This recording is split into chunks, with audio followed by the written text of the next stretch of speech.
Bueno, Saúl Castro, Xavi Martínez, muchísimas gracias por estar aquí. Tenía muchas ganas de que vinierais a hablar conmigo. Estamos estrenando este estudio vallecano que prácticamente, ya digo, lo estrenáis vosotros. Y lo queríamos estrenar con un tema que para nosotros es muy importante y ha centrado mucha nuestra actividad política, que es las terapias de conversión de la sexualidad, un fenómeno aberrante y que nos preocupa mucho y que estamos intentando erradicar, pero que yo creo que todavía, más allá de los titulares, mucha gente no sabe lo que hay detrás.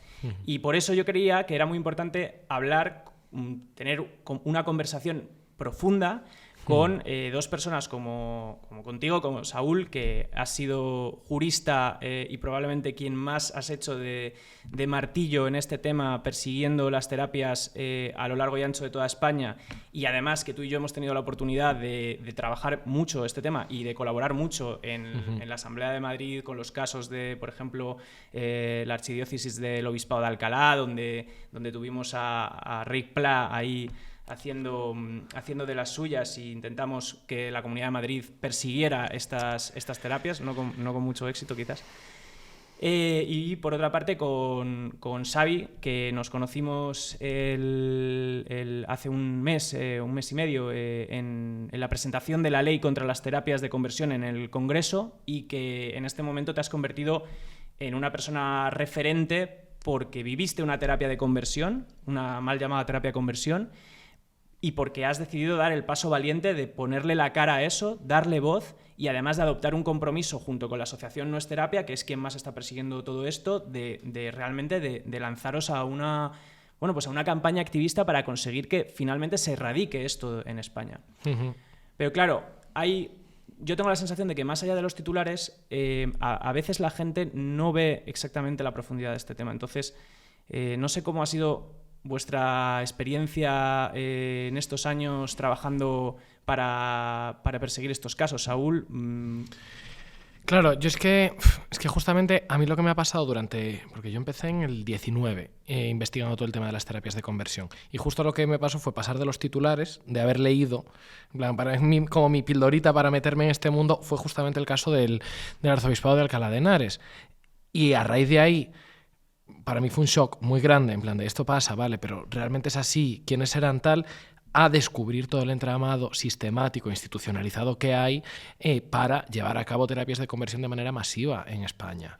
Entonces sí que es muy importante, y yo creo que esta conversación puede ser muy necesaria para ayudar a mucha gente a dar ese salto y que no se quede con, bueno, la terapia de conversión es una cosa de tres frikis que están ahí y se hacen exorcismos. Es que parece como una cosa que sucedía en los años 50 y que ya nadie se puede imaginar que tiene lugar, pero claro, hay personas de carne y hueso que están dando pasos, que están contactando a la asociación y que están dando, no sé, en tu caso además estás dando la cara. ¿Tú contactaste con No es Terapia cuándo?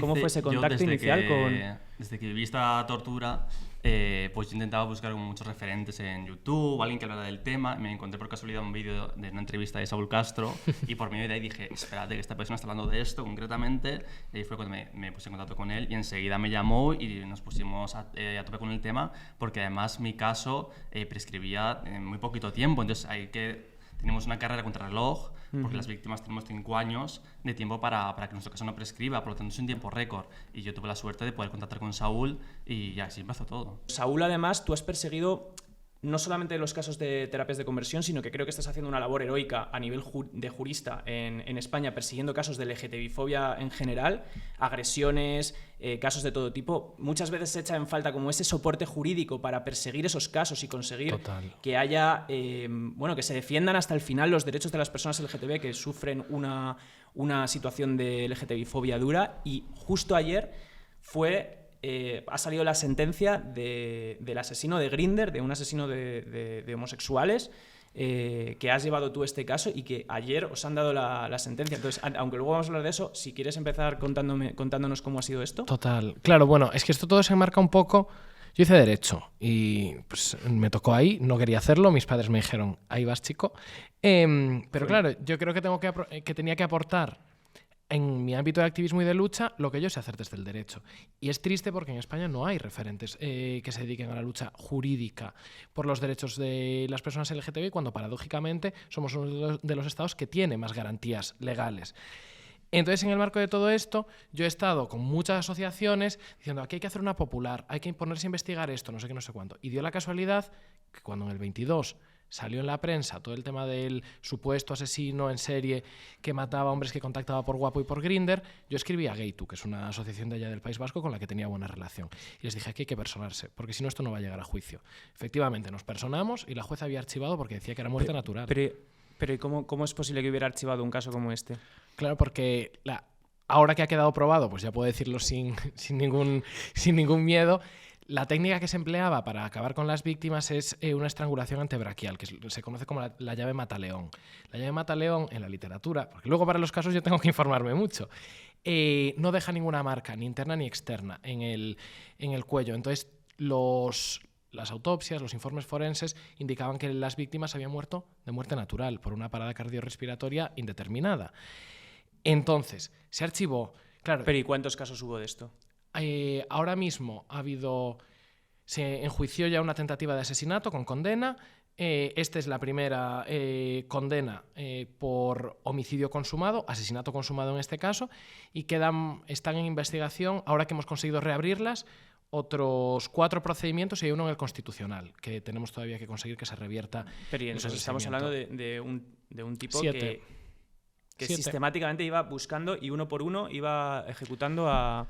Todos hombres que usaban a través aplicaciones para quedar, todos los cuerpos que se hallaron sin ninguna lesión, supuesta muerte natural, pero en gente joven que no tenía patologías, hombres que vivían solteros, que tenían holgura económica y que, bueno, pues eso, que claramente, además es que en el mismo radio de localización, que también pone un poco de manifiesto pues cómo funcionan las apps para quedar, o sea, estaban todos en el radio de 1 kilómetro alrededor de su casa.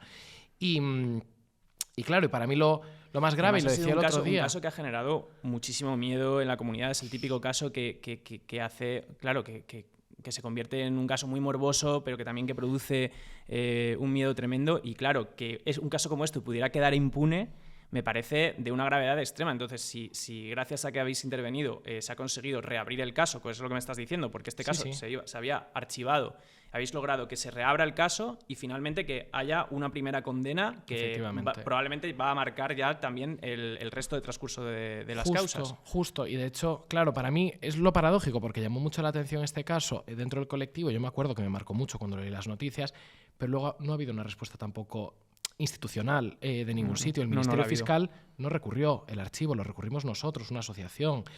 Y nosotras hemos organizado desde Gaytu con Beatoquía, que es el Observatorio de Euskadi, un círculo de víctimas para ayudarles en el proceso reparativo, para que entiendan y puedan hablar de lo que les ha pasado, porque la justicia les ha dicho que sus familiares murieron de muerte natural, inicialmente. Entonces ya no se fían de la justicia porque no les da ninguna herramienta para poder procesar ese dolor. Y ya para terminar con esto, o sea, ¿cómo ha sido brevemente ese proceso legal? O sea, ¿cómo habéis conseguido que esa sentencia y cuál ha sido finalmente la sentencia? O sea, ¿cómo valoráis la sentencia que se ha conocido ayer? Pues el proceso han sido 3 años de investigación, de intentar conseguir todas las pruebas posibles.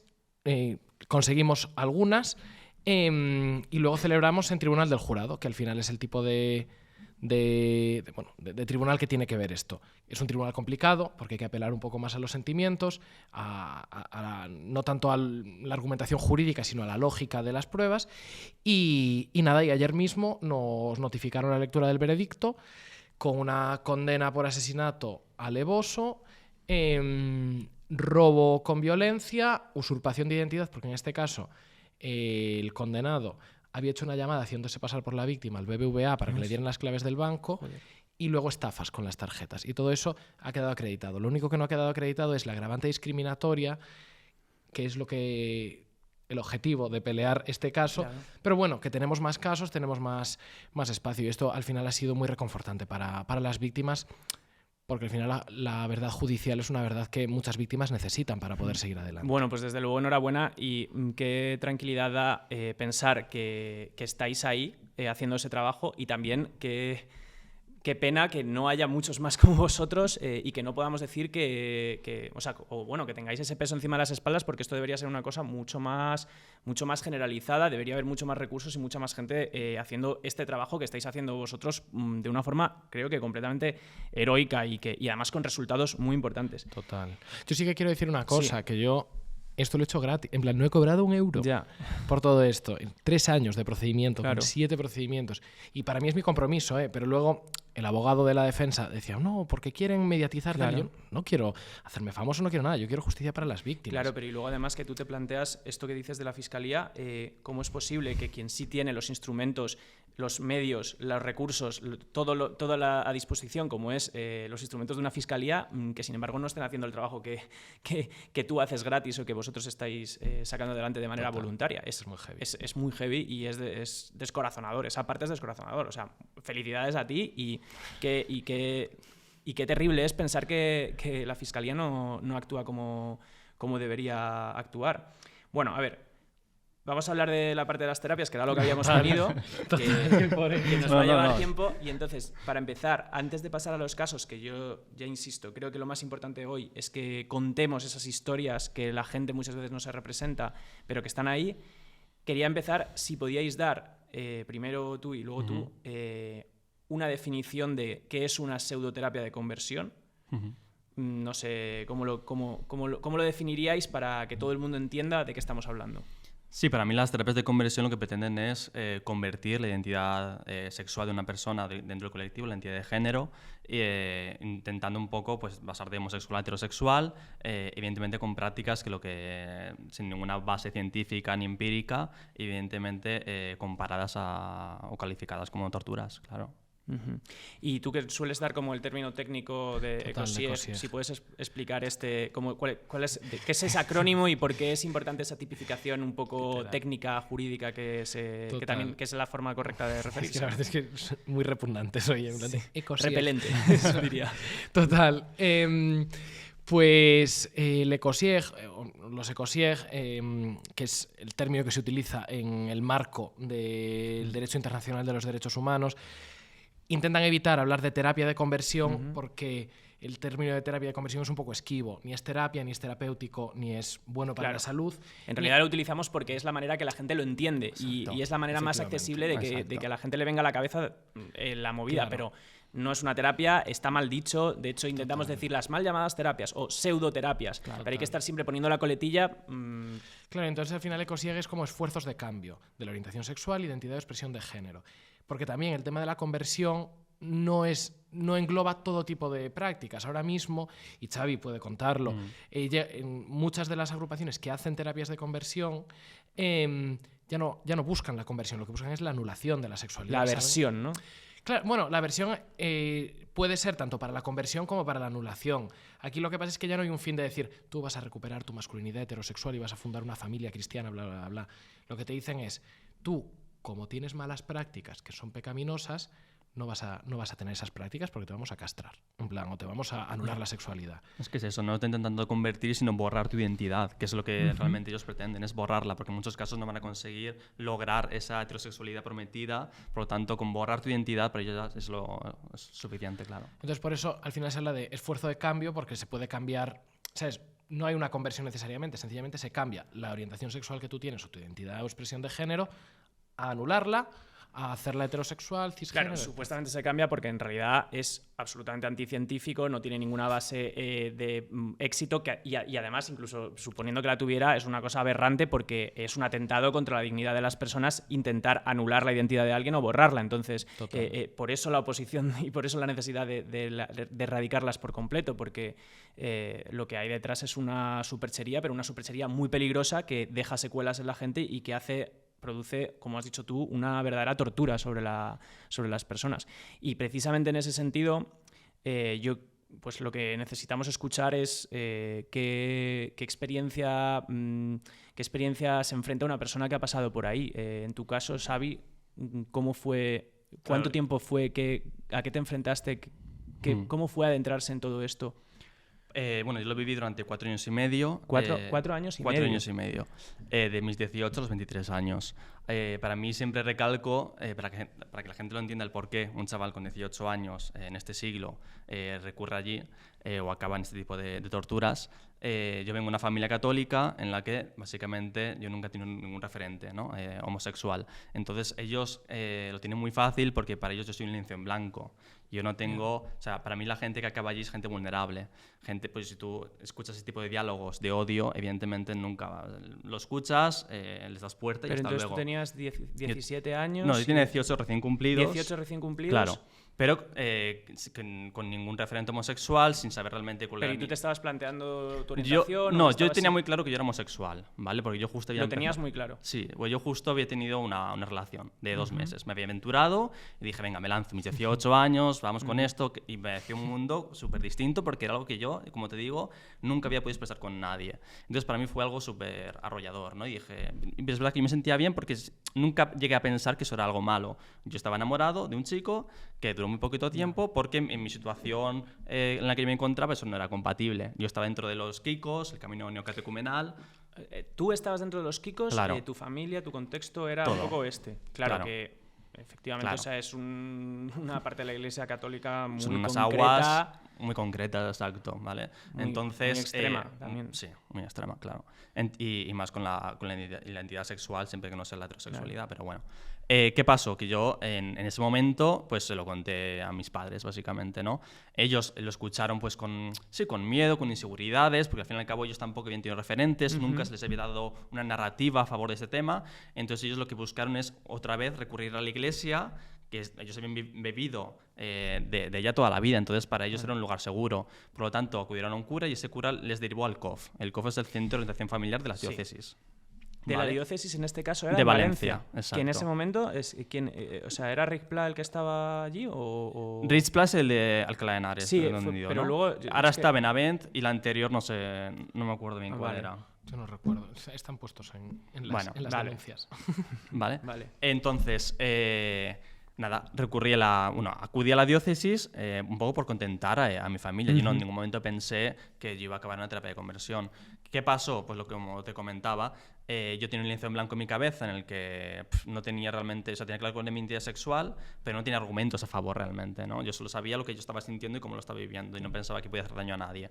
Entonces me encontré con Federico Mulet e Isabel La Cruz, que es un matrimonio de Valencia, que son, pues bueno... Que ellos eran del Centro de Orientación Familiar. Exacto, O sea, eran los exacto. que... Es que porque se parece los mucho al directores. caso que nosotros tuvimos en Alcalá, Claro, sí. que también era el Centro de Orientación Familiar. Son los de- equivalentes a Belén Vendrell. Belén Vendrell, Cada exactamente. COF tiene su director, que es el que organiza los programas. Allí estaban estos dos. Mismo modus operandi, Isabel, siempre. tú la conociste también. Claro, claro. Eso es lo que denunciamos, que al fin y al cabo la terapia de conversión, lo que ellos buscaron era una estructura en toda España. Ellos llevan 20 años establecidos Ya. en España. Entonces la estructura sistematizada la tenían muy clara, que Claro. era, sale un caso de homosexualidad dentro de una familia católica, le derivamos al COF porque la iglesia les venía Ya. muy bien. La iglesia nunca ha sabido dar una respuesta. Les hace como paraguas de... Perfecto, perfecto porque- claro. Al fin y al cabo, no era suficiente decir que somos pecadores, sino, vale, pero ¿qué hacemos con ellos? Porque nos sigue molestando su presencia. Entonces, de repente, encuentran una respuesta con el Santiago, que es el fundador, el padre Santiago. Entonces, les venía el pelo. ¿Qué pasó? Que todo se fue sistematizando. Es el padre fundador de EPE, que se llama. En concreto, de Es Posible la Esperanza, Exacto. Hay que ¿verdad? aclarar que Es Posible la Es Posible la Esperanza Esperanza es un grupo organizado... es una organización que se encarga de instaurar terapias de conversión en colegios, universidades, en las diócesis. Sí. Luego vamos a ver que no son ni mucho menos los únicos, pero Claro. o sea, Saúl tiene un libro escrito, ni pecadores Ni enfermos ni pecadores. ni enfermos ni pecadores, que lo cuenta muy detalladamente, pero la cantidad de reguero de casos que hay, de grupos organizados, algunos pequeñitos y grupúsculos y auténticas sectas como estos de Navalmoral de la Mata, que luego hablaremos, pero claro, luego hay grupos verdaderamente que son una especie de mafia No, no, y estructurada organizados. durante décadas, además con el amparo muchas veces de la Iglesia Católica. Sí. Y que en este caso están en toda la geografía española, ¿verdad? Claro. Entonces, ellos lo que pretendían es hacerme una especie de análisis psicológico durante toda mi infancia y adolescencia, porque para ellos la homosexualidad no existe, sino que es la También hablaremos sí. de esto bien, de los presupuestos teóricos que hay detrás de Exacto. todo esto. Bueno, Entonces, es decir, claro, te dicen, no, pero explícalo. Te encontraron. No, explícalo, explícalo. ¿no? O sea, ellos Exacto. te te hacen un análisis de la infancia y te vienen a explicar que la homosexualidad no existe. Exacto. La homosexualidad para ellos no es una entidad sexual, sino que es la manifestación de unas heridas emocionales. Y esas heridas emocionales. Exacto. Esas heridas se manifiestan porque supuestamente en tu infancia o adolescencia tú has sufrido un abuso sexual, te has tenido un padre sobreprotector, una madre ausente, un abuso sexual. Y claro, rebuscan tu pasado hasta que encuentran algo que pueden decir esto es la causa de tu herida. Exacto. Pero es que es tan heavy esto, porque es que esto está basado en distintos tesis de Peña, y tienen identificados 11 ámbitos distintos en los que puede haber causas de heridas que generan la homosexualidad. Siempre encuentras algo. Pero claro, no, es que son cuestionarios que es un poco como un horóscopo, en plan era demasiado alto cuando estaba en el colegio, era demasiado gordo cuando estaba en el colegio, mi madre tuvo un aborto, mis padres se divorciaron cuando ella estaba embarazada. O sea, es como en plan de eres el menor de los hermanos, cualquier cosa. Es que por esa regla tendríamos que ser todos homosexuales. Todos, en plan, lo hemos hecho muy mal. Claro. Incluso yo llego a escuchar la Ouija, también existen muchas veces. Llego a llegar a la Ouija, has jugado con el demonio, claro, es que 1 más 1, 2, pero eso era fácil, entonces a cualquier cosa se aferraban para poder perpetrarla. Claro, pero entonces te hacen ese análisis, llegan a la conclusión de que han encontrado en tu infancia un dato que justifica que tú has tenido esa herida, ¿cómo has dicho que es? Sí, esa manifestación. Esa manifestación, ¿y qué es? ¿Eso que te provoca? ¿Una falta de masculinidad? Exacto, claro. Y entonces, porque a ver si la teoría es un poco así, ¿no? Es, tienes una herida constitutiva en tu identidad por la cual tienes una falta de masculinidad y entonces eso te hace creer que tienes atracción hacia el mismo sexo porque intentas buscar esa masculinidad que te falta. Exacto. No porque realmente seas homosexual y tengas deseo por los hombres, que es lo que ocurre con las identidades sexuales y las orientaciones sexuales, sino porque estás confundido, la homosexualidad no existe y tú estás buscando reparar esa falta de masculinidad buscando la masculinidad de otros. Muy bien dicho. Proyectándolo. Exacto, es que ahí está el punto clave, que al principio los términos eran AMS, atracción hacia el mismo sexo, pero luego para ellos ni siquiera la atracción podía ser posible, porque era afirmar que Dios había creado la atracción entre dos hombres. Les encajaba más la PMS, que es la proyección, como decía Saúl, hacia el mismo sexo. No es que tú eres rubio, eres guapo, no sé qué tal, y como yo no tengo eso en mí y te veo más masculino que yo, pues todo lo que yo anhelo en mí y lo veo en ti, lo quiero para mí. Por lo tanto, es una posesión, es un uso. Y todo esto te lo cuentan. O sea, te hacen ese análisis y entonces te hacen como un diagnóstico de, mira, lo que te pasa es esto, ¿no? Exacto. Entonces, de repente, yo con mis 18 años me encontré con ese esquema, aparte muy bien estructurado. Tú te fías, tú ya vienes de una premisa. Y no has tenido una educación sobre temas de diversidad, porque si a ti te educaran en el colegio y te dijeran, oye, mira, que no hay, que porque no te vincules bien con tu padre no implica que vayas a salir maricón, ¿sabes? Entonces tú ya no te crees esa historia de me falta masculinidad y la busco en otro porque mi padre no me quería. Pero es que como tampoco hay una educación sexual. Porque sería adoctrinar a los niños. Claro. Entonces, pues, en este país han conseguido que sea un tabú por acción y por omisión. Por acción los que están planteando el PIN parental, los gobiernos que están arrasando con las charlas las pocas charlas que se daban por activistas en esta materia, y la izquierda muchas veces por omisión, por no haber sido valientes y haber sido capaces de sacar adelante programas obligatorios de educación afectivo-sexual en las escuelas. Total. Y entonces eso facilita, porque al final... Es que yo no he sido víctima de terapia de conversión, pero yo, escuchando tu historia, otras historias que he leído, yo me he dicho a mí mismo, joder, ¿yo por qué he tenido suerte? Claro. Es que yo cuando estaba descubriendo mi orientación sexual, yo lo único que quería era no ser gay. Yo quería ser heterosexual, tener mujer e hijos. En plan, entonces... Porque no te enseñan eso. Entonces es muy fácil caer y que te vengan estos señores dándote libros, porque te dan libros con toda esta teoría que te obligan a leer y que tú interiorizas. Y luego hay que recalcar que en este punto en el que hemos llegado, supuestamente la gente pensará, claro, pero tú decidiste ir de forma voluntaria, ¿no? Que es de lo que hablamos. Pero ahí, yo primero que fui para contentar a mi familia, un poco para ver cómo podía casar yo mi homosexualidad dentro de la iglesia, y evidentemente por medio de esto ya vemos la coacción y la manipulación a la que estaba sometido, porque tú dime en qué libertad, o sea, sabes con qué decisión uno decide vivir su vida homosexual cuando ya te han explicado que si tú te aceptas como homosexual vas a vivir en soledad, en adicción, en enfermedad. O sea, claro, o sea, yo estaba completamente manipulado y coaccionado porque yo no tenía referente. Entonces si alguien me explica que esto es la homosexualidad y me miente y me manipula y me coacciona, evidentemente yo no estoy siendo libre. Pero esto es uno de los argumentos con los que se están oponiendo a la prohibición de las terapias permanentemente, parece que es decir, no, es que la gente si quiere acudir voluntariamente a este tipo de terapias tiene que tener derecho a hacerlo, porque nadie me puede decir a mí si no me apetece intentar probar a meterme en una cosa de estas. Y además que es muy injusto porque ellos no es voluntariamente, sino que ellos además usan medidas de captación. O sea, vemos a Federico en el colegio acosando a los chavales, ellos no le están buscando. Él mismo va, les coge al alumno, le saca de la clase para, pues eso, perpetrar las torturas. ¿Cómo? Claro. O sea, un profesor... Federico Mulet, que lo que hace es... Esto ha sido un caso de Alacuás. que ha salido ahora en Valencia, ¿es? En Alacuás, sí, en un pueblo de lo de Valencia. Claro, y entonces eso estáis hablando de un caso en el cual es el profesor el que está como oteando, en plan, bueno, ¿quién es el mariquita de la clase?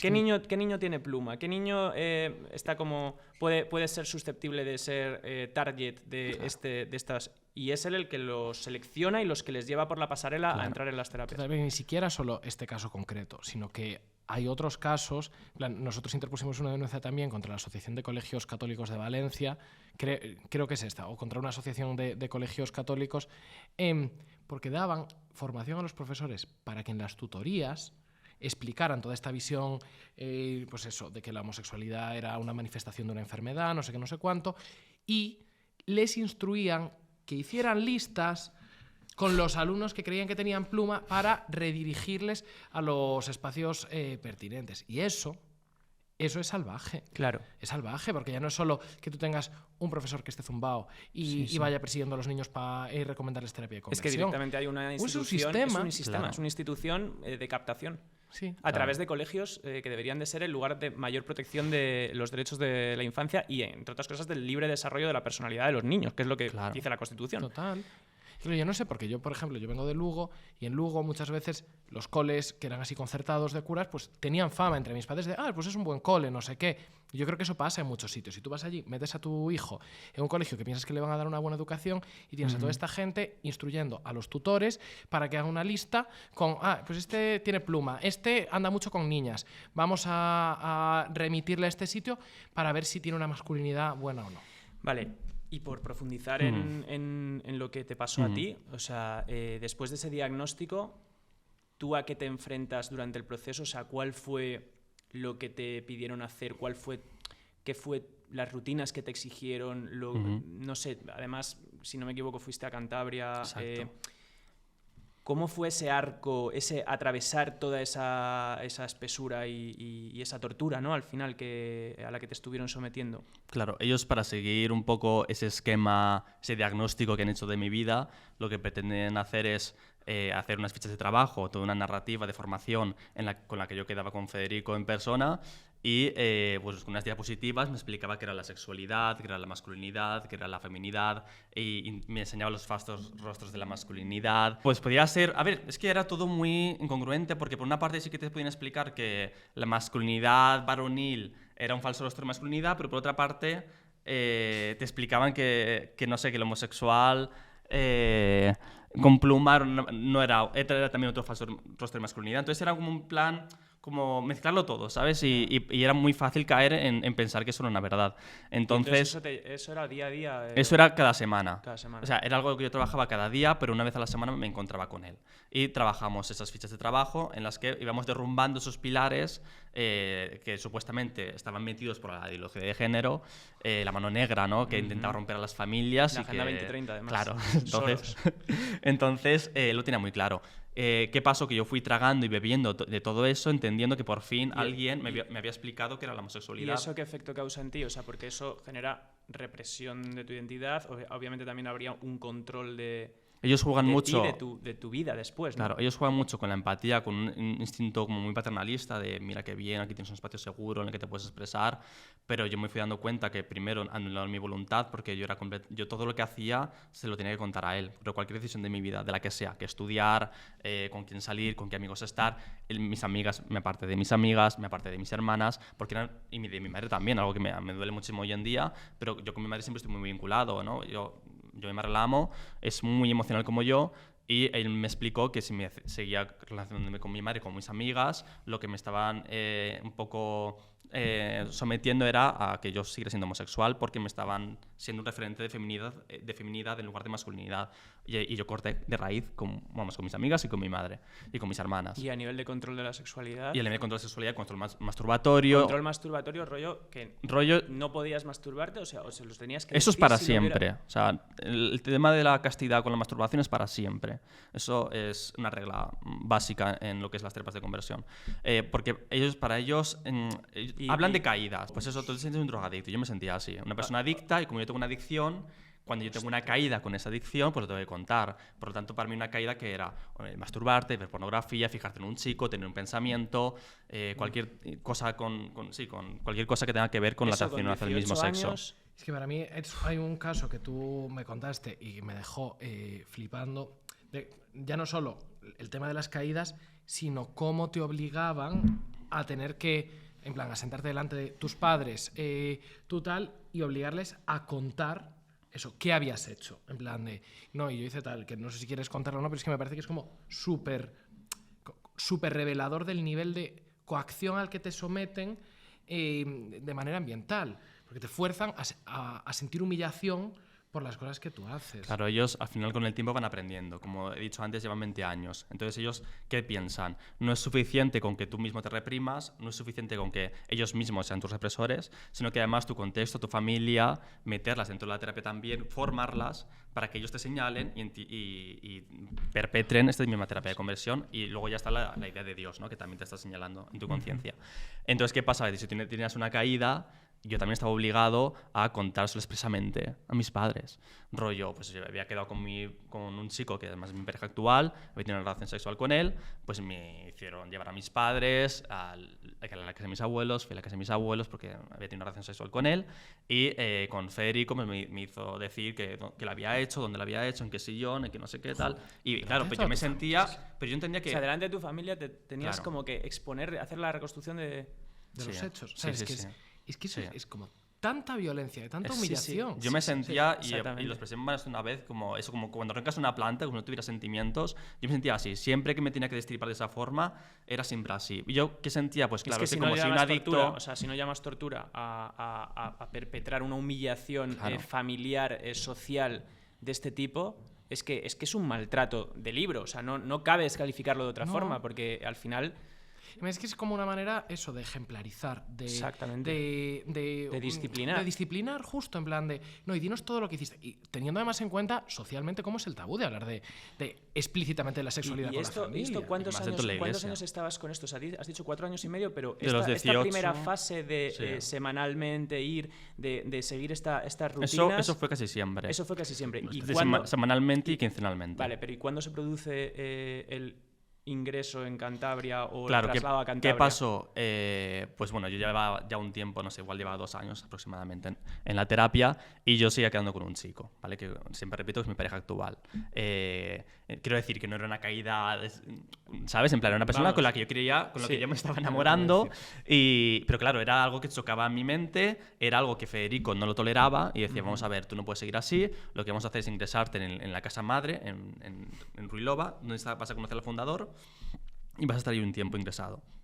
O sea, Yo- ellos lo Es consideraban como como... una secta. Sí, en plan de, es vamos que a la es- nave nodriza, conoces Sí. al fundador. Sí. Cojones. Sí. Para mí es mucho más grave que tú te enamores a que tú tengas una caída sexual con un chico. Claro. Pero eso es mucho, mucho peor el enamoramiento, porque saben que ya está perjudicando más la terapia. Se evidencia que no es viable. Entonces yo me acuerdo del acoso que yo vivía con Federico, de literalmente 27 llamadas perdidas, cuando yo sabía o le había dicho que estaba tentado con quedar con este chico y tal. ¿Qué pasó? Pues eso, que me dijeron, pues vas a internarte en Ruilova y vas a vivir la terapia de una forma un poco más intensa con el Y ahí fundador. te vas tú solo Hmm.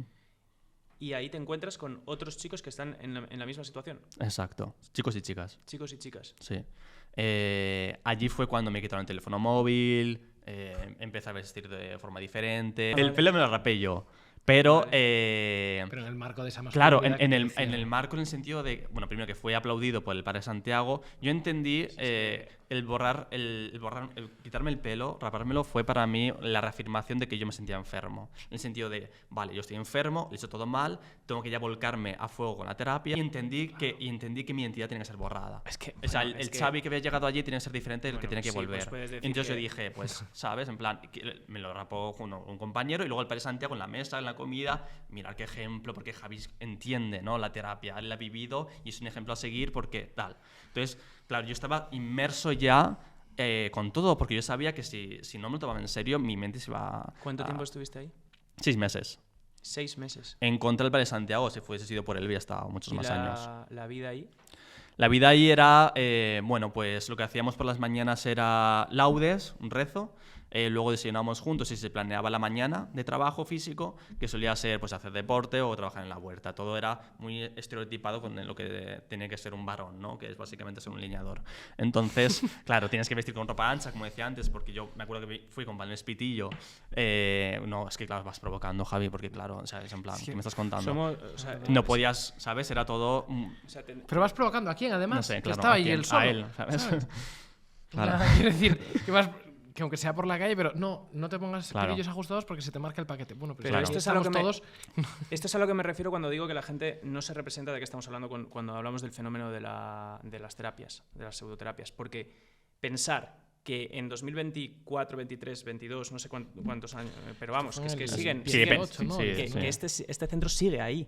Claro. Sigue habiendo chavales que van ahí. Sí, actualmente. Entonces, que en la actualidad la gente sepa que hay un lugar en Cantabria donde ingresan a chavales para practicar esta tortura y les tienen ahí encerrados durante no sé cuántos meses, claro, haciendo cosas como las que describes, es que da cuenta de la imposibilidad que tiene todo el mundo de ver que esto es una cosa palpable, real y que está sucediendo delante de nuestros ojos. Sí. Y aparte es algo, también me pareció muy, muy violento en mi declaración, ahora veremos si esto lo sacamos o no, pero me pareció muy violento como la jueza me preguntó si, claro, era un espacio cerrado, o sea, tú podías salir de allí.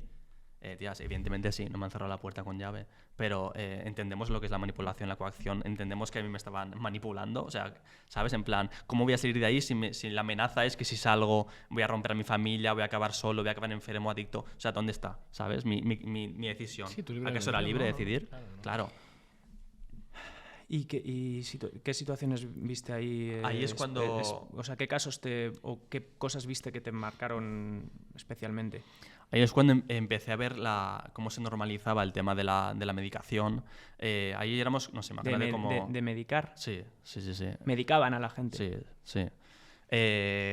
A ver, en mi caso, ahora expresaré, ¿no? Pero yo me acuerdo que me negué. Yo me acuerdo que era llegar y, pues eso, esa misma noche a primeras te daban melatonina. Que la melatonina es un fármaco que no hace falta receta médica y ya está, ¿no? Pero ya empezamos en plan, vamos a ir tolerando las pastillitas, tal.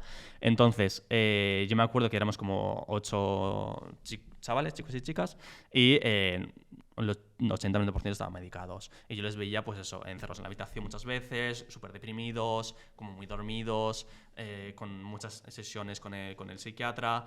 El psiquiatra Antonio Julián Porras, te diagnosticaba, en plan, no sé, tienes una sesión igual de 5 minutos, medicaba menores, y bueno, él es un ex homosexual, supuestamente. Claro, es lo típico, ¿no? De siempre se repite. Casos de éxito. Claro. Yo. Claro, de víctima verdugo, ¿no? Y entonces, ¿qué pasaba? Teníamos un caso que es, bueno, que ahora además ha salido en los medios, de Daniela, una chica trans. El caso de Daniela, yo la conocí allí, su familia es de Alcoy y se mudó a Ruilova, ¿vale? Para tratarla allí en el convento. Entonces su familia solo se mudó por ella. ¿Qué pasaba? Que ahí nos obligan a llamarla Juan y yo era como en ese momento como su hermano mayor en ese momento, ¿no? Tenía que estar vigilante de ella porque ella se autolesionaba, me enseñaba sus cortes en las piernas. Ella me acuerdo que su personalidad era muy fuerte, la verdad. O sea, a mí siempre me llamó la atención porque era muy reivindicadora, no sé por qué, pero a pesar de la represión que vivía, ella decía en voz alta siempre que ella era mujer y que le gustaban los hombres y que estaba ahí, ¿sabes? Y punto. Y nadie se atrevía a hablar de su identidad de una forma tan ferviente. O sea, era en plan de, ¿qué coño, sabes? Pero ella era muy consciente de quién era. Pero claro, ella también amaba mucho a su familia y por eso acabó allí. Eso es lo que pasa siempre en las familias. Tú estás ahí por tu familia. Tú estás ahí porque no quieres romper, no quieres acabar solo, porque eres vulnerable. Entonces, eso es lo que hizo. ¿Qué pasó? Como te digo, escondíamos los cuchillos, tal. Y pues eso, hubo una noche en la que, una de tantas en las que quiso llamar la policía, quiso salir corriendo, y era una noche en la que llovía, ella cogió las maletas y yo la frené y le dije, tía, ¿dónde vas? Que la vas a liar, el padre Santiago, que es un señor muy imponente, alto, con mucha fuerza, que de verdad a mí me daba miedo, la verdad, tengo que decirlo, hoy en día lo pienso y es que era así, me daba miedo. Le dije, por favor, dale al saco de boxeo, tranquilízate y dime qué es lo que te pasa. Un saco de boxeo estaba colocado en el jardín y lo que ella expresó, lo primero que expresó al dar los golpetazos llorando en el saco de boxeo es que ella era mujer y no le dejaban serlo. Y yo, a pesar de haber bebido toda esa mierda, es que me di cuenta que lo que decía era de verdad y que lo que estaba diciendo era súper... pues eso, que le venía del corazón literal, ¿sabes? Y yo me quedé sin palabras. Dije, ¿y qué respondo a esto, tío? O sea, no me venían las palabras de la terapia que me habían puesto, ¿sabes? Sino en plan, es que no puedo decirte nada. Y es de los pocos recuerdos que ya mantengo de ella. Más adelante sé que me la encontré en Santander, que ya se había escapado. Bueno, está en un piso tutelado, la llevaban en un hospital con el psiquiatra. Y bueno, pues estaba la pobre pues viviendo su vida, sobreviviendo a su vida como podía. Y a los años ya me enviaron un mensaje en el que, bueno, pues había suicidado, básicamente. O bueno, se ve que toda la vida. Entonces, lo que hoy se denuncia es eso, que en la lápida sigue puesto su nombre que le impusieron, que es Juan, y ni siquiera se ha respetado su memoria, ¿no? Y además, por lo que me han contado, en la misa del entierro, el padre Santiago, pues otra vez, ¿no? No. ¿El padre Santiago dio la misa? El padre Santiago, según el tengo perpetrador, sí. fue el que ofició, digamos, su... Según su tengo entendido, funeral. sí. Y lo que dijo fue en plan, claro, veis otro ejemplo más de la mano negra del colectivo, veis cómo vais a acabar, esto es un ejemplo más de la mentira, de una persona trans, si le dejamos que sea, Sí. que, ¿sabes? O sea, no, que a la transición no va a toda acabar la así. violencia que se acaba traduciendo en un asesinato social, que es lo que realmente ocurre, sino que es que las personas LGTBI estamos condenadas a ser infelices y a tener vidas desgraciadas que nos llevan a matarnos. Claro. Total. Es muy heavy. Porque, claro, yo justamente, y es que esto fue también otra casualidad, yo entré en el caso de Daniela por otro lado. En plan, a nosotros, que yo colaboro con Euforia, Familias Transaliadas, nos llegó un caso de, oye, yo tenía una amiga que pues, se quitó la vida y que está... sus padres transfobos la han enterrado en el panteón familiar con su nombre, su necrónimo, que ya se había cambiado en el tal. ¿Qué puedo hacer? Y claro, yo no sabía que Xavi, que yo ya conocía a Xavi, había coincidido con Daniela. Entonces, nosotras lo que hicimos desde Euforia fue interponer una denuncia en la Fiscalía por delito de odio en relación con la lesión a su memoria. Meter otra en la Fiscalía Civil, solicitando a la Fiscalía que, como los padres, en el procedimiento civil de protección a la memoria y al honor, son quienes están legitimados para meter la demanda, pero en este caso en los que estaban vulnerando la memoria de su hija, que actuara de oficio. Las dos fiscalías archivaron nuestras denuncias. Metimos una denuncia en la Generalitat para que aplicara la ley transvalenciana y el régimen sancionador. La Generalitat nos contestó que esa ley, ellos no tenían competencia para aplicar esa ley, cuando hay un artículo específico que le da competencia a la Consejería de Igualdad. Y entonces hemos recurrido al Tribunal Superior de Justicia de la Comunidad Valenciana y debe de estar pendiente de salir la sentencia de haber, ¿sabes?, en la que le obligue a abrir un expediente sancionador a los padres de Daniela y al ayuntamiento de donde está enterrada por haber permitido un entierro discriminatorio en su término municipal. Y luego, hablando con Xavi, yo le conté todo esto y me dijo, joder, pero si yo conocí a Daniela. Y Ya, dije, como en plan de, qué claro. fuerte. Todo encaja, claro. Total. Una barbaridad, sí. Muy heavy. Una última cosa con respecto a esto en concreto de tu experiencia. ¿Cómo sales de ahí? ¿Cómo consigues al final? Porque debe ser tan difícil desprenderte muy difícil. de esa red de manipulación. Es muy difícil porque ellos el trabajo lo han hecho muy bien. Ellos se han encargado de que eso no suceda. Y si sucede, ellos lo que de alguna forma han conseguido que si tú en algún momento tienes alguna caída o decides salir de allí, tú te relacionas ya con los chicos de una forma muy distinta. O sea, tú te relacionas con los chicos desde la no identidad. Por lo tanto, estás abocado a que tus relaciones con los chicos pues, sean mucho más perturbadas o más bien mucho, pues sí, desde una posición vulnerable en la que tú ya sí que necesitas que el otro te reafirme tu identidad. Es una responsabilidad. Te deja que unas secuelas. Claro. ¿Y tú crees que esas secuelas se quedan marcadas porque al vivir tú esas relaciones con otros chicos suelen ser, pues como te digo, desde la no identidad. Por lo tanto, se reafirma y tú mismo piensas, ostras, no, es claro, es que el mundo gay, claro, es que es así, porque no sé si me estoy expresando, Claro, es que pero son conductas, pues igual vives conductas de riesgo, eso por el lado, vives, ¿sabes? El chemsex, es como vives... la respuesta, si tú te estás reprimiendo todo el rato, cuando no puedes más, la respuesta es que Claro. eso hay 20.000 estudios. La respuesta siempre es entrar en conducta de riesgo, ir a lugares donde tal, porque también tú tampoco quieres... O sea, no vas de repente vale, pues ahora voy a quedar una cita a tener normal, un novio, ¿sabes? Claro, no, O sea, yo he hablado con alguna víctima, que de hecho alguna de las que me contactó, que me decía que años después de haber salido de las terapias, todavía a día de hoy, teniendo pareja, era incapaz de llamar a su pareja novio. Claro. Total, o sea, lo no de podía darlo decir, público. decía, no sé qué, no sé si decía mi amigo o mi... O sea, no era capaz de pronunciar mi novio. Años después, o sea, llevaba ya 6 o 7 años que había salido de una cosa como esta. Claro. Y claro, pero ¿cómo es el momento en el que tú, o sea, más allá de las secuelas y de cómo haces ese proceso de recuperación personal, pero el momento en el que sales de Cantabria, en el que rompes contacto con esto, o sea, ¿cómo te desprendes de esa estructura? Yo lo que entendí, me di cuenta que evidentemente mi salud mental se estaba deteriorando. O sea, yo conocí la ansiedad por culpa de la terapia, conocí pues eso, el estrés, la ansiedad, la no identidad, el insomnio, las ideas autolíticas, autolesivas. Por lo tanto, yo veía en mí que yo no estaba bien y que si seguía así, pues me iba a romper mentalmente, como mucha gente se rompe ahí dentro o rompe después. Por lo tanto, dije, tío, pues voy a vivir el otro tren, que es el de aceptarme y ver qué pasa. Pero claro, no es fácil. Yo tuve la suerte de que tuve el apoyo de mi pareja, tuve el apoyo de mis padres, que en cuanto se enteraron de lo que estaba viviendo realmente, se echaron para atrás diciendo ¿qué es esto? Se escandalizaron evidentemente y estaban completamente en contra. Tuve el apoyo de una psicóloga y luego sí que tuve un ataque de ansiedad muy bestia, el que no me recuperé después de una semana y dije, tío, yo no puedo seguir así. Y aparte también se sumó que mi Federico insistió mucho con que yo me tenía que medicar. Entonces yo, como había empezado a estudiar enfermería, por suerte, dije, tío, esto no me está cuadrando nada. Y entonces me negué, él se enfadó conmigo y sigue insistiendo y dije, tío, yo no puedo seguir por aquí. Claro, es que en tu caso fue eso, que te empezaron a presionar con Claro. el tema de las medicinas y tú ahí, ¿sabes? Fue como, por lo que yo he entendido que cuando tú me lo has contado, como que se te cayó un poco la venda de, joder, es que yo voy a acabar como los muertos vivientes que están aquí encerrados en Ruilova, adictos a medicinas que no son para ninguna patología y lo único que les hacen es no tener ningún tipo de deseo sexual. Y Claro. hay una cosa interesante con esto de que al final son los entornos muchas veces los que inducen inicialmente a las víctimas. O sea, probablemente, no sé si tú podrías dar un porcentaje pero hay muchísimas víctimas que acuden por incitación o de sus entornos, que muchas veces probablemente los entornos lo hacen incluso de forma bien intencionada, pero muchas veces son los entornos, ¿no?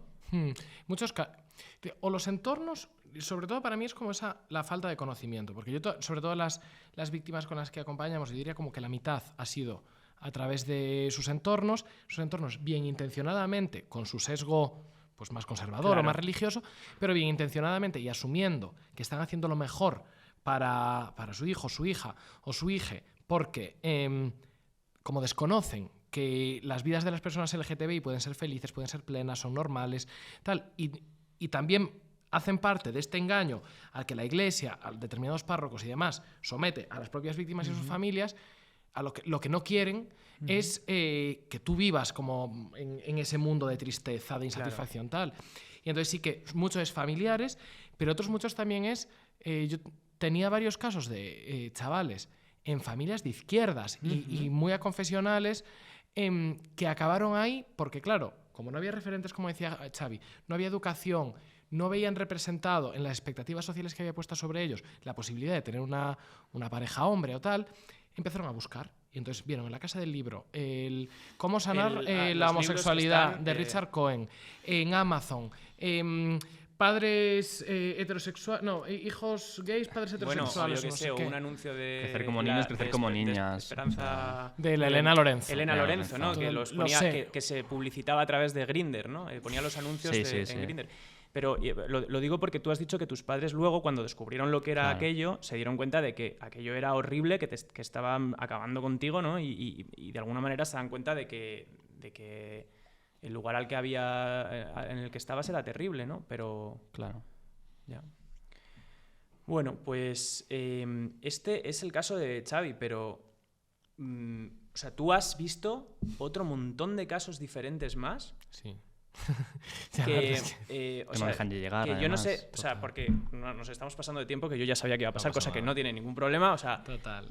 Yo quería que esto fuera como una cosa el exhaustiva espacio. y lo va a ser, pero vamos a hacer o sea, si puedes hacer un barrido rápido de casos que tú te has encontrado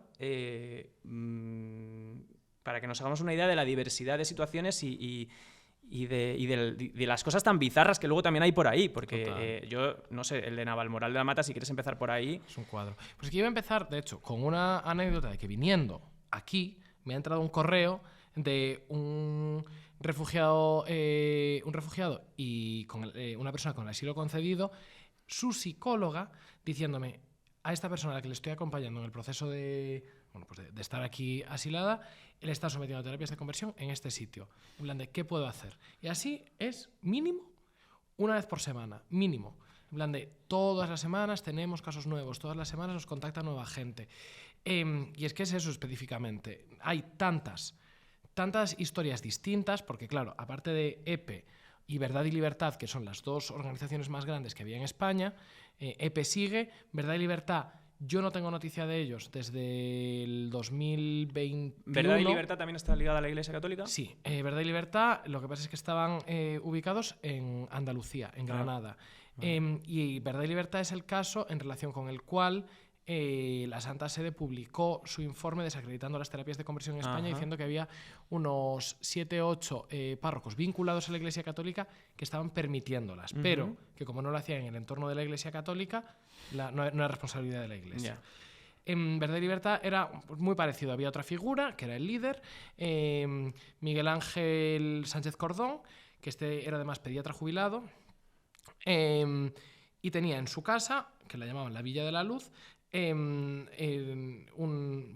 sitio donde traía a hombres, sobre todo hombres, a los que estaba también acompañando en lo que él llamaba los ciclos de María, que eran periodos de 270 días de castidad absoluta, que además tenía como un PowerPoint con los castigos de no sé qué, y de realización de ejercicios. Primero le hacía también un esquema con las causas de tu homosexualidad, lo quemaba, con esas cenizas tenías que fingir un entierro porque estabas enterrando tu personalidad, en plan, bueno, tu herida, y entonces abrías la puerta. Una vez que abrías la puerta, tú tenías que hacer ejercicios de desnudez delante de él o de desnudez en grupo. ¿Cómo? Para desexualizar Eso, el o sea, cuerpo. como que ponía en grupo a los chavales, desnudos, les hacía desnudarse delante de él. y abrazarse. Él no se tenía que desnudar. ¿Cómo? Y abrazarse entre ellos. Pero entonces, en realidad, este tío... O sea, esto tenía una motivación sexual propia también, ¿no? O sea, porque, quiero decir, es... Yo no lo sé. Es muy heavy. No lo sé. Que por Cada otra uno que parte, saque sus conclusiones, pero... Con esto de los campamentos yo muchas veces me planteo, la idea de que curar la homosexualidad de chavales consiste en mandarles en grupos a convivir en pantaloncillos cortos por el bosque, como que así a priori no parece que sea como una forma muy buena de que se te pase... Sí. Total. Yo he hablado con víctimas y era eso, en el chalet, en la piscina, hacían dinámicas como vamos a hacer un poquito de deporte, pero todos desnudos. Pero un rollo, me han llegado a decir que uno se ponía el cabito encima del otro, no sé qué, y yo le pregunté, tío, ¿y si te citas de repente tal pasa algo? No, iban O sea, no te es que juzgamos, sería no te gracioso si no fuera tan preocupes. terrible, pero... Claro, es una barbaridad. No, pero claro, pero es que es... Quiero decir, tú imagínate, porque, claro, yo también lo cuento desde la desensibilización de tal, pero tú imagínate, ya la ansiedad, porque yo cuando iba a los vestuarios, siendo gay, me da mucha ansiedad el cuerpo desnudo inicialmente, porque claro, en plan de, ¿sabes? Si yo me pongo cachondo aquí, van a saber qué tal, y no sé qué, no sé cuánto. Pues tú imagínate que tú te crees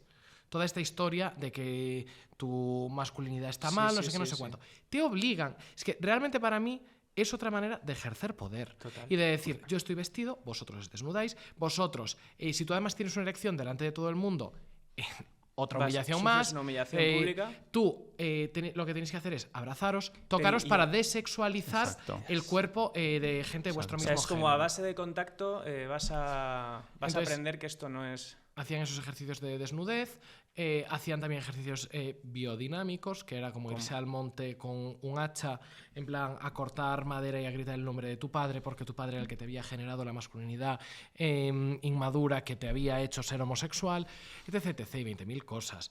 Y eso, y un control también muy, muy, muy férreo, muchas lecturas, mucho acompañamiento, tener que diariamente reportar qué estabas haciendo, obligarte a dejar cualquier relación que no fuera dentro de estos grupos, etc, etc.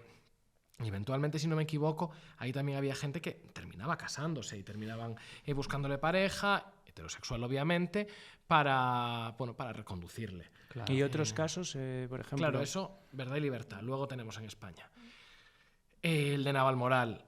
¿Qué fue el de Navalmoral? El de Navalmoral, en titulares. Claro. La pareja de... Estos son la pareja de psiquiatras, ¿no? Sí, pues psicólogos. Psicólogo y una comunicadora, si no me equivoco, porque estoy hablando un poco de cabeza. Pero ni siquiera tienen como una formación específica los dos. Aquí montaron una escuela de acompañamiento en el marco de la teoría Gestalt. Que yo la verdad es que no sé lo que es, no paro de escuchar esas historias, pero bueno, algo como... O sea, bueno, preventivamente diremos que no tiene nada que ver con lo que realmente hacían estas personas, porque quiero decir, hay gente que lleva a cabo esa terapia dentro de los parámetros de la profesionalidad y de la libertad terapéutica de profesionales de la psicología. Efectivamente. Yo la verdad es que a día de hoy, como tampoco me he informado mucho, porque no es mi área, no sé en qué consiste realmente la Gestalt, pero esta gente lo marcaba como dentro de acompañamiento Gestalt y era como se vendía. Aquí sí que es cierto que se hacía como acompañamiento en esta escuela no solo a personas homosexuales, aquí se hacía a todo el mundo, sobre todo a familias enteras, pues para ayudarles a mejorar en el trabajo, a sanar heridas familiares, no sé qué, no sé cuánto. ¿Qué pasa? Que en el marco de esta investigación, que además se empieza a investigar a raíz de una denuncia que se hace por un psicólogo que ha tratado a varias víctimas, se descubre que a las personas de este grupo que eran homosexuales, esta mujer presuntamente, y tal como han declarado en distintos informes y demás, les impedía que se acercaran a niños porque decían que se contagiaba, decía que la homosexualidad era una manifestación de una enfermedad, que la homosexualidad implicaba que tenían los homosexuales una energía sexual negativa, que contagiaban a otros, y entonces su manera de sanarlo era, o lo que proponía ella era, pues a través de mantener relaciones sexuales para mover la energía sexual negativa de los mantener relaciones sexuales con ella. Sí. O sea, la Eso terapeuta... es lo que se indicaba. Y yo leí que les administraba drogas también. El tema del... No lo sabes seguro. El tema de la administración de opiáceos y demás... a mí no me consta, y yo de todo lo que he podido revisar, no me consta que se hiciera en el marco de ese acompañamiento específico para las personas homosexuales. Vale, pero en cualquier caso la terapia consistía en que tú te acostabas con ella y entonces así, de alguna forma... Lo que se proponía era que los homosexuales tenían una energía sexual perversa o mala, y entonces que ella era capaz de mover esa energía sexual a través de las relaciones sexuales. O, por ejemplo, no solo con ella, sino que muchas veces le hacía simular encuentros sexuales. En plan, estaban en grupo y con la ropa puesta, tener que simular pues, a distintos itinerantes o personas que estaban dentro de este grupo. Entonces, no solo ella, pero era como todo muy centrado en eso, en mover las energías sexuales para tener una energía sexual limpia.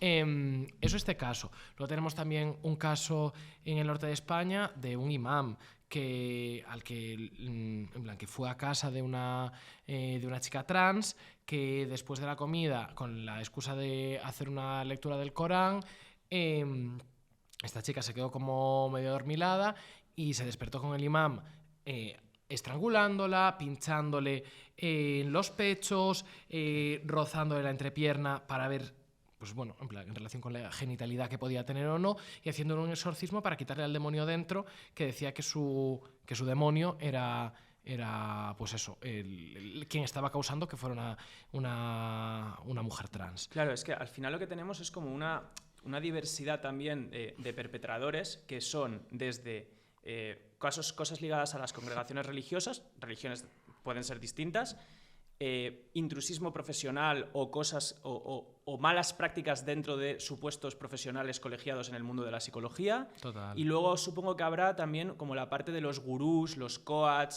como los curanderos, o sea, como una cosa más ambigua, ¿no? Donde también será un cajón desastre donde cabrán también estas prácticas. Ahí tenemos el caso del imam, tenemos el caso de Elena Lorenzo, que está... La que ofertaba a través de Grindr y en la Comunidad de Madrid y fue justo denunciada. Nosotros aquí tuvimos todos los casos ante la Comunidad de Madrid, que la comunidad, de hecho, es que iba a sancionar uno y lo archivó porque dijo que como lo habíamos denunciado nosotros, no estaba bien abierto. Y ahí hemos llevado a la Comunidad de Madrid, también al Tribunal Superior de Justicia de la Comunidad de Madrid.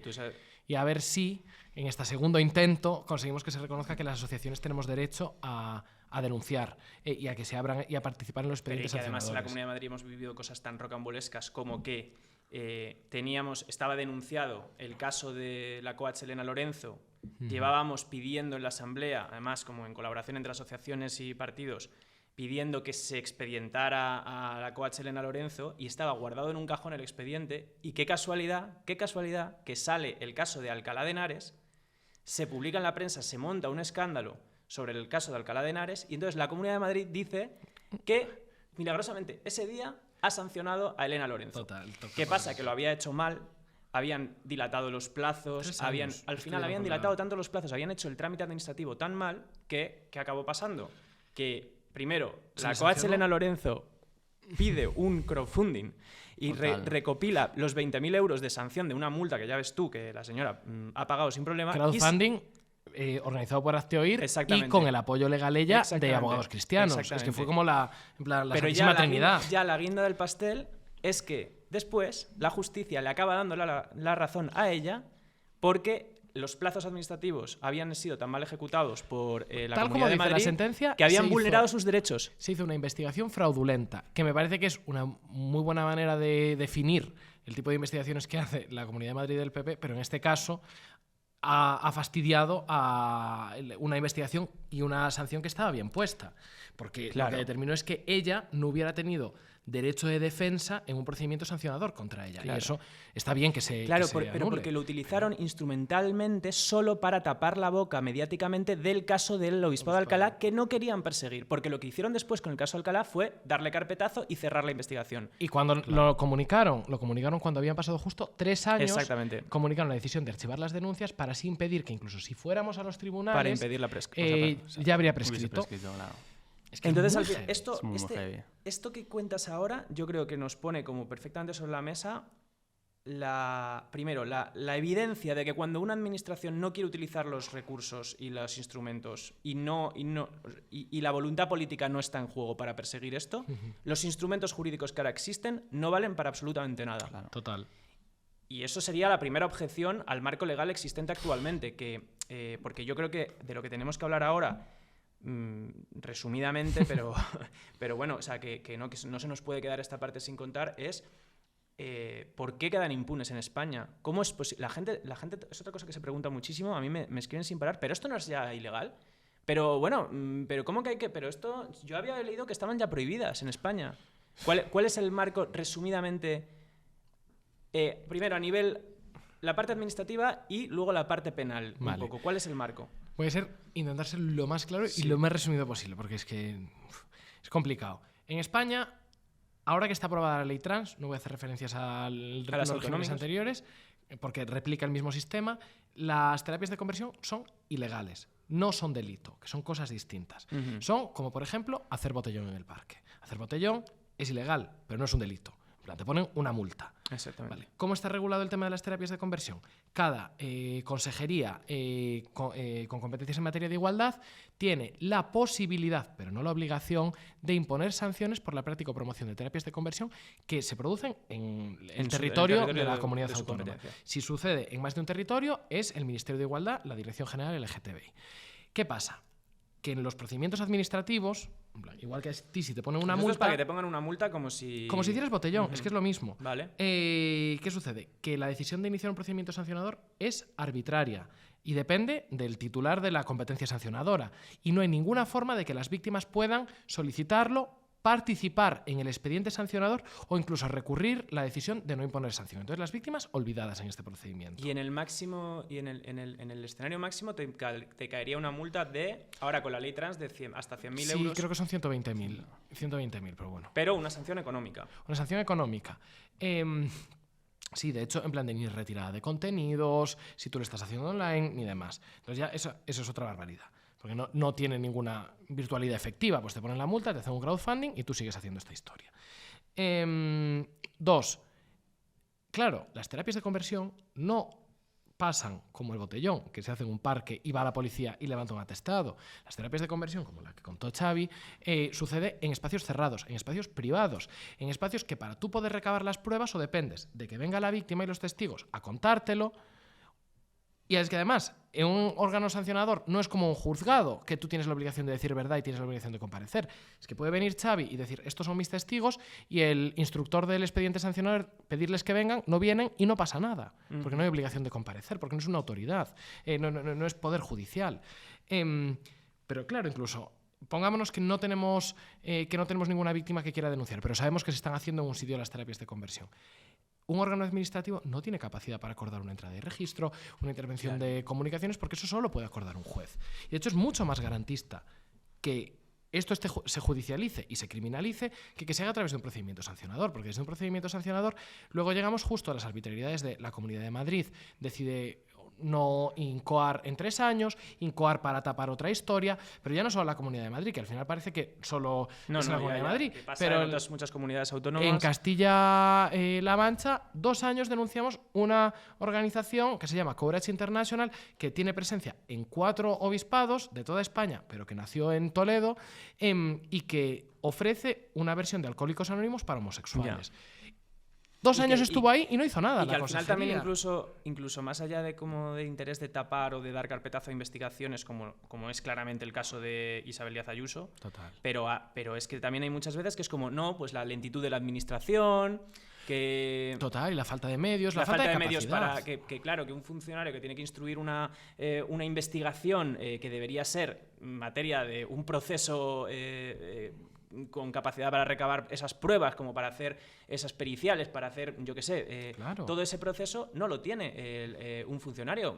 O sea, no lo tiene la Consejería de Políticas Sociales, que está aprobando el plan de, no sé, de reforma de no sé qué cosa, que es lo que se está tramitando en esa legislatura, no va a dedicar todos sus recursos a llevar a cabo una investigación súper profunda cuando encima no tiene los medios para hacerlo. Entonces, Total. Al final...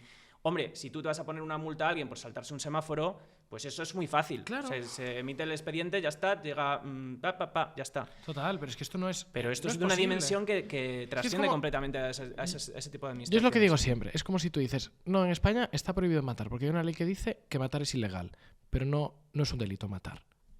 En plan, ¿cómo tú garantizas tú que esto se investiga, que esto se pena y demás? Claro. Porque luego tenemos el último tema, que es la situación de las víctimas en el sistema actual. Una víctima en un procedimiento sancionador no puede participar. Si se sanciona, no tiene derecho ni siquiera a que se le notifique la resolución en la que se reconoce que ha sido sometida a terapia de conversión.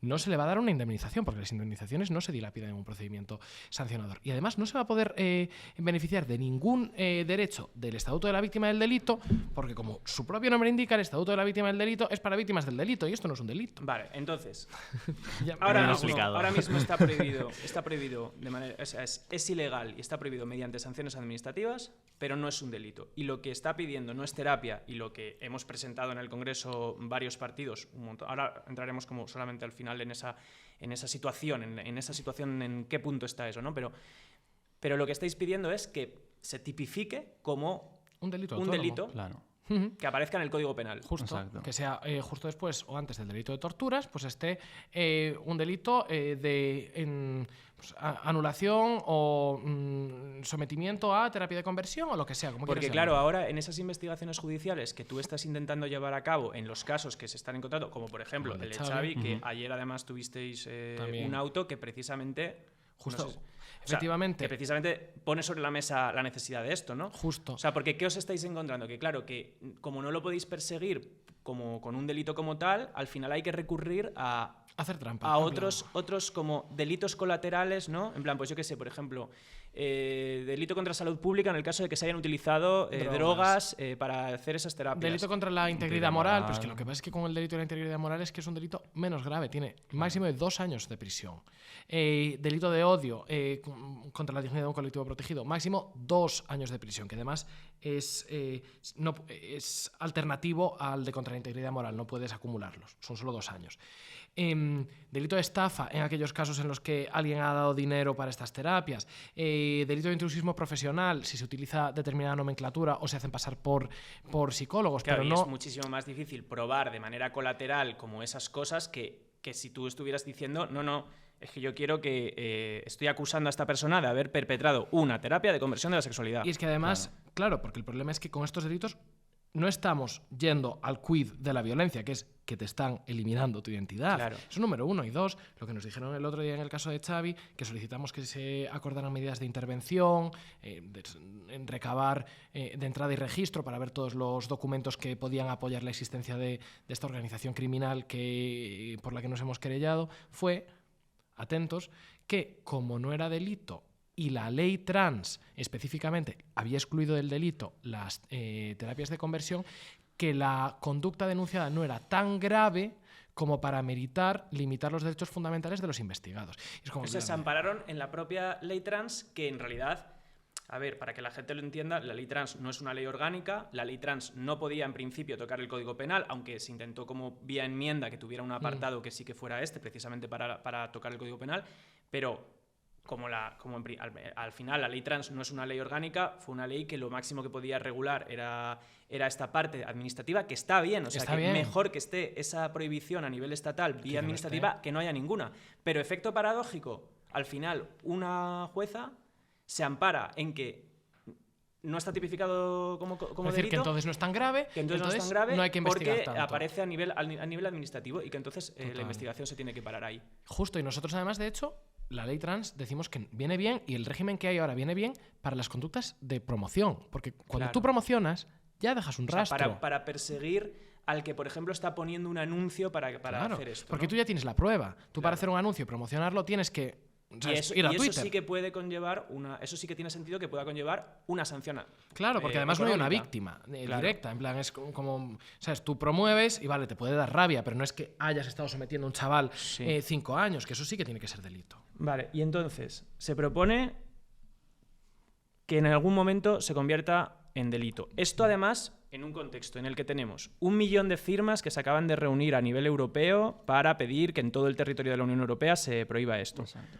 Una ley que hemos presentado varios partidos que habéis redactado en No es Terapia, que se ha inspirado en modelos de países que ya lo han hecho, porque esto no es una cosa de ahora nosotros vamos a inventarnos esto. Se ha hecho en Malta, en Alemania, en Francia, en Portugal, en distintos estados de México, en distintos estados de Australia, en Canadá. Es que hay muchísimos.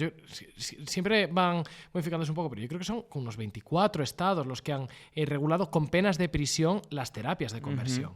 Entonces, quiero decir que no es que de repente yo me olvidara lo que diga, me apetece tocar el Código Penal y lo voy a tocar yo un poco con ciencia infusa. Es que hicimos un estudio súper riguroso de cuál era la mejor manera de luchar contra esta violencia, y lo que está funcionando en la mayor parte de los estados es la criminalización, porque también tiene efectos disuasorios. Claro. Porque no es lo mismo que te ponga una multita. Antecedentes penales, porque, Total, no, tienes antecedentes penales, te tienes que enfrentar tú a ese procedimiento, y hay pena de banquillo también.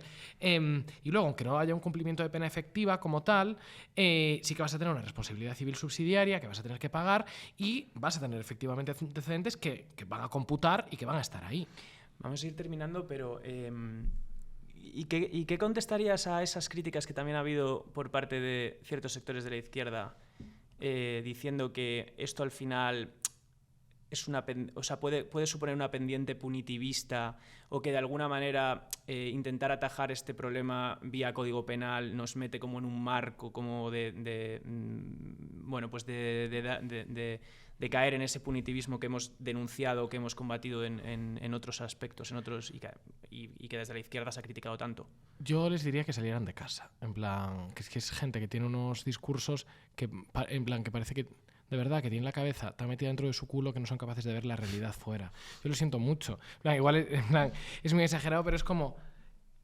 Yo soy una persona antipunitivista y nuestra medida es una medida antipunitivista. ¿Por qué? Porque no estamos solicitando que se criminalicen todas la promoción, la no sé qué, no sé cuánto, sino que lo que queremos es que determinadas violencias que no pueden ser investigadas porque nos remitimos a los hechos, a día de hoy en España, llevando prohibidas desde 2016 en la Comunidad de Madrid las terapias de conversión y sujetas a un régimen sancionador, y así en 8 comunidades autónomas, y luego posteriormente desde el 23 con la ley trans, no se ha impuesto ninguna sanción. Ninguna. Entonces, genial, yo creo en el antipunitivismo, pero es que creo que estas conductas son suficientemente graves porque, joder, al final la motivación que hay detrás de una terapia de conversión es una motivación genocida. Es eliminar, borrar una parte intrínseca y fundamental de la identidad de una persona que genera muchísimo daño. Y que tú me digas, no, habéis explorado otras formas de tal, porque es que, claro, no somos antipunitivistas porque la prisión mal. Es como que el sistema... Podemos discutir cómo es el sistema de prisiones, pero... O sea, ser antipunitivista no puede ser lo mismo que darle la mano a la impunidad. Total, no. A la impunidad de una violencia específica y brutal, como la que estamos hablando, porque no, o sea, hablamos de una cosa que, oye, como se ha dicho, deja secuelas, causa intentos autolíticos. Te jode la vida. Te jode la vida. Te jode la vida, y además es que nosotros no estamos pidiendo... Las penas que pedimos es entre 1 y 4 años, para que haya margen, para que pueda quedar por debajo de los 2 y no tenga que haber cumplimiento efectivo. O sea, en plan, claro. Proponemos un régimen que evite entrar en el sistema penitenciario. Claro, incluso si a un perpetrador le cae 1 año, por lo menos ya tiene unos antecedentes, tiene ese año acumulado, y si vuelve a reincidir y vuelve a intentar hacérselo a otra persona, acabará entrando en prisión. Entonces, no se trata de que aquí la gente se vaya 15 años a la prisión, sino de que haya los elementos disuasorios suficientes como para asegurar que se puede perseguir y que se puede erradicar esta situación. Y que para la gente que hace tremendas barbaridades, para que vaya a prisión y se claro, socialices, que también parece que muchas veces la gente que es antipunitivista es no, nada puede ir a prisión. Es como, bueno, habla tú con víctimas, porque es que luego también es gente, por lo que le digo, que les falta salir un poco a la calle, habla tú con víctimas y diles qué es lo que quieren y lo que necesitan. Sí, no quieren hacer un círculo de paz y cantar el kumbaya con su agresor. Claro. Lo que quieren es que haya una responsabilidad, un reconocimiento judicial efectivo y un cumplimiento de algún tipo de sanción y de pena también. Entonces, creo que el antipunitivismo está bien para criticar el sistema que hay ahora, cómo funciona la imposición de penas y demás, pero creo que también hay que tratar con seriedad los temas que hay que tratar con seriedad. Y las terapias de conversión, por mucho que solo afecten a una parte muy vulnerable de la sociedad, es violencia muy grave y muy seria. Y decir, no, bueno, vamos a buscar otras alternativas, cuando tenemos está demostrado que en la última década no se ha impuesto ninguna multa ni ningún tipo de sanción, es reírse en la cara de las víctimas, siento yo. No, claro, es que es así. Y aparte es lo que también hemos estado hablando durante todo este tiempo. Yo esta gente la conozco muy bien, las he conocido durante años y sé que ellos están convencidos de lo que hacen. Por lo tanto, yo cuando hablaba con ellos ya me decían que lo que hacían era algo ilegal, pero que bueno, que yo tenía que dar gracias porque ellos estaban dando la cara por mí. Entonces, ellos me decían... jugando, ¿no? Claro, ellos se sienten mártires. Para... Por lo tanto, todo esto que estamos diciendo, ellos es algo que ya llevan... como viviendo o predicando durante ya hace tiempo. En plan, nosotros vamos a ser mártires, estáis viendo cómo España está cambiando, nos van a perseguir y daros gracias, que os hemos dado la verdad. La expresión de una dictadura totalitaria que quiere acabar con nuestra libertad de torturar a la gente. Y por eso, para mí, la única forma de proteger a las víctimas es la vía penal. Es que son un peligro social. Ellos, el espacio en el que ocupen, siempre van a perpetrar las terapias de conversión porque están convencidos. No van a cambiar. Vale, y vamos ya a lo último. Terminamos sí que sí. La situación en la que se encuentra la ley ahora mismo. Hemos presentado la ley y ha sucedido lo siguiente. Y ahora me hacéis la valoración que queráis. O sea, decidimos convocar un día para la firma, que se sumaran cuantos partidos mejor. Se ha sumado prácticamente todos los partidos que posibilitaron la investidura. Como se trata de una ley orgánica, hace falta una mayoría absoluta. Uh-huh. Y en realidad, aunque no todos se sumaron, pero incluso el PNV mostró como su disposición a apoyarla una vez se tramitara. Tenemos todo el resto de partidos que conforman el bloque de la investidura, a excepción del Partido Socialista, que decidió no venir a la firma. No venir a la firma y hacer un anuncio en las mismas fechas en las que empezamos a anunciar que iba a haber la firma y demás, diciendo que ellos estaban estudiando cómo criminalizar las terapias de conversión. Uh-huh. Claro. Sorpresa nuestra, porque nosotros sabíamos que lo estaban estudiando porque llevamos un año reuniéndonos con ellos con el ministerio. Con el ministerio y con los grupos parlamentarios del PSOE en el Congreso. Ajá. Llevamos un año. Nos pidieron exclusividad, nos dijeron, bueno, antes de moverla en otros partidos, dadnos tiempo. Estuvieron 8 meses con la ley en el cajón. Y luego fue cuando Más Madrid y Compromís nos contactasteis, nos dijisteis, todo lo que está pasando en Valencia, esto hay que darle un poco de brío a la propuesta que ya venía de la anterior enmienda de la ley trans. Entonces ya empezamos a ver cómo Sumar se podía participar, cómo Más Madrid y Compromís lideraban esto, cómo otros grupos parlamentarios podían tener interés y partidos políticos que lo tenían. Y de repente, en lugar del PSOE de asumir que, habiendo tenido la posibilidad de llevar la iniciativa, dejaron pasar esto por sus prioridades, pero sumarse a una causa que es importante, hicieron un contraanuncio sin decir cómo lo estaban estudiando ni qué medidas, porque el anuncio viene de gobierno, no de parlamento, y no dice, tampoco han dicho nada. Y fue, es que recuerdo, hablar de la iniciativa durante 2 semanas, empezar a escuchar desde Igualdad, desde Justicia y desde los portavoces del Congreso, no, se va a regular. ¿Y qué ha pasado en los siguientes meses? Ya, Nada y más. es que, claro, o sea, lo primero de todo, la iniciativa europea, por mucho que haya estado muy bien como campaña sacar ese 1 millón de firmas, la gente tiene que saber que una vez llega a la comisión no tiene ni siquiera la obligación de tramitarla, y incluso si la tramitara y la llevara a los estados, basta con que Orbán y Hungría veten el asunto para que eso se acabe ahí su recorrido. Es como que se aprobara la iniciativa ciudadana de la Unión Europea, pide regular. Ya. No pide criminalizar. Ya. Y hay en determinados estados que regular puede funcionar, Ya. por cómo Sí, es sí, el sí. sistema tal. Pero en España ya está regulado. Claro. Y luego la segunda historia es como, bueno, si Europa no le va a dar los pasos, ¿por qué nosotros, si nosotros hemos recogido 300.000 firmas, que somos el segundo país que más firmas ha recogido y hay ese consenso mayoritario para sacar adelante la reforma, y hay números en el Congreso, porque no se nos olvide que en esta legislatura, si sumas al Partido Socialista, que es el que ahora mismo se ha salido de la foto, dan los números para la mayoría absoluta, o sea que esto se podría hacer mañana. Mañana se podría sacar adelante esta reforma.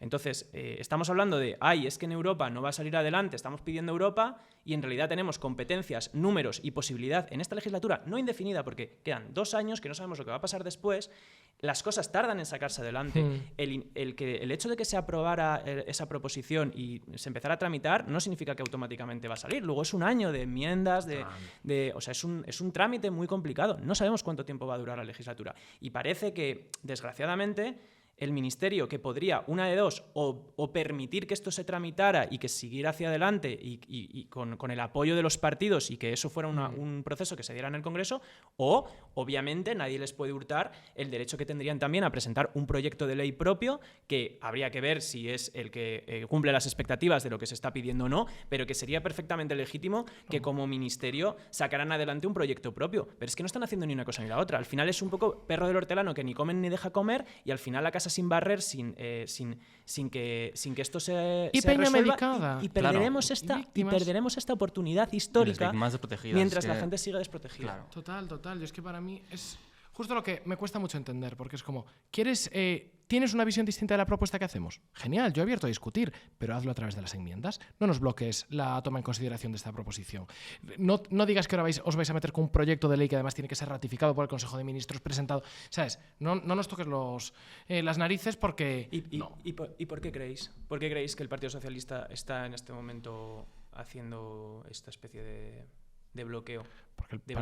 Por omisión. Quiero decir, porque el Partido Socialista ha funcionado en tema de derechos LGTBI sobre la base de anuncios, no de realidades. El Partido Socialista anuncia. Y luego cuando les dices, vale, pero ¿qué cambios prácticos hay en regulación, en protección a personas LGTBI? Matrimonio igualitario, y te salen con esas, porque no han aprobado ninguna normativa real que afecte a las personas LGTBI en los últimos 20 años.